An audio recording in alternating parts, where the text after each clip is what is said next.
بسم اللہ الرحمن الرحیم۔ السلام علیکم ناظرین، آپ دیکھ رہے ہیں بانوز اسلامک اسٹوڈیو۔ شیطان کی حضرت موسیٰ علیہ السلام کو 3 نصیحتیں۔ ایک دفعہ حضرت موسیٰ علیہ السلام اللہ تعالیٰ سے ہم کلام ہونے کے لیے کوہ طور پر تشریف لے جا رہے تھے تو راستے میں شیطان مل گیا۔ اس نے کہا، آپ اللہ سے ہم کلام ہونے کے لیے تشریف لے جا رہے ہیں تو ہمارا چھوٹا سا کام کر دیں۔ حضرت موسیٰ علیہ السلام نے پوچھا، کیا کام ہے؟ شیطان نے کہا، ہماری نجات کا تو کوئی راستہ نظر نہیں آ رہا، آپ اللہ تعالیٰ سے ہماری سفارش کر دیں، ہمارے لیے بھی کوئی توبہ کا راستہ مل جائے، نجات کی کوئی صورت نکل آئے۔ حضرت موسیٰ علیہ السلام نے کہا، بہت اچھا۔ حضرت موسیٰ علیہ السلام کوہ طور پر پہنچے، اللہ تعالیٰ سے ہم کلام ہوئے، لیکن اس دوران شیطان کی بات کو پہنچانا بھول گئے۔ جب واپس جانے لگے تو خود اللہ تعالیٰ نے یاد دہانی کروائی کہ کسی نے تمہیں کوئی پیغام دیا تھا؟ تو موسیٰ علیہ السلام نے کہا، ہاں میں بھول گیا، راستے میں ابلیس ملا تھا اور بڑا پریشانی کا اظہار کر رہا تھا۔ وہ یہ التجا کر رہا تھا کہ ہمارے لیے بھی کوئی نجات کا راستہ نکل آئے۔ اے اللہ، آپ تو رحیم و کریم ہیں، ہر ایک کو معاف کر دیتے ہیں، تو وہ توبہ کر رہا ہے تو اس کو بھی معاف کر دے۔ اللہ تعالیٰ نے فرمایا کہ ہم نے کب کہا کہ توبہ کا دروازہ بند ہے؟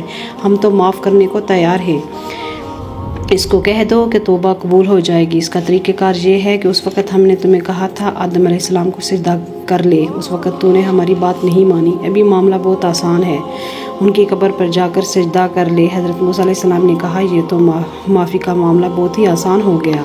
چنانچہ یہ پیغام لے کر واپس آئے۔ شیطان سے پھر راستے میں ملاقات ہوئی، پوچھا کہ میری معافی کا کیا ہوا؟ حضرت موسیٰ علیہ السلام نے کہا، تیری معافی میں تو اللہ تعالیٰ نے بڑا آسان راستہ بتا دیا۔ اس وقت تم نے غلطی کی کہ حضرت آدم علیہ السلام کو سجدہ نہیں کیا تھا۔ اللہ تعالیٰ نے فرمایا ہے کہ اب تو آدم علیہ السلام کو سجدہ کر لے تو تیرے گناہ معاف ہو جائیں گے۔ جواب میں شیطان نے فوراً کہا، واہ بھائی، میں نے تو زندہ کو سجدہ نہیں کیا، مرے ہوئے کو کیوں سجدہ کروں؟ یہ مجھ سے نہیں ہوگا۔ پھر کہنے لگا، اے موسیٰ، چونکہ آپ نے میرے حق میں اللہ سے سفارش کی ہے، اس کی حق ادائیگی کے لیے میں 3 باتوں کی تاکید کرتا ہوں۔ ایک تو کسی غیر محرم عورت کے ساتھ تنہائی میں نہیں بیٹھنا، کیونکہ جب کوئی شخص نامحرم عورت کے پاس بیٹھتا ہے تو تیسرا ان کے ساتھ میں ہوتا ہوں، یہاں تک کہ اس عورت کے ساتھ فتنے میں ڈال دیتا ہوں۔ دوسرا، جو اللہ تعالیٰ سے جو عہد کرو اسے پورا کرو۔ جب کوئی اللہ سے عہد کرتا ہے تو اس کا ہمراہی میں ہوتا ہوں، یہاں تک کہ اس شخص اور عہد کے درمیان میں حائل ہو جاتا ہوں۔ تیسرا، جو صدقہ نکالو تو اسے جاری کر دیا کرو، کیونکہ جب کوئی صدقہ نکالتا ہے کیونکہ وہ جاری نہیں کرتا تو صدقے اور انسان کے بیچ میں آ جاتا ہوں۔ 3 باتیں کہہ کر شیطان چل دیا اور 3 بار کہا، ہائے افسوس، میں نے اپنے راز کی باتیں موسیٰ کو بتا دی ہیں، اب وہ بنی آدم کو ڈرائے گا۔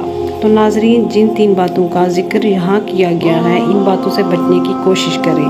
اللہ تعالیٰ آپ کو اور مجھے ایمان پر ثابت قدم رہنے کی توفیق عطا فرمائے، آمین۔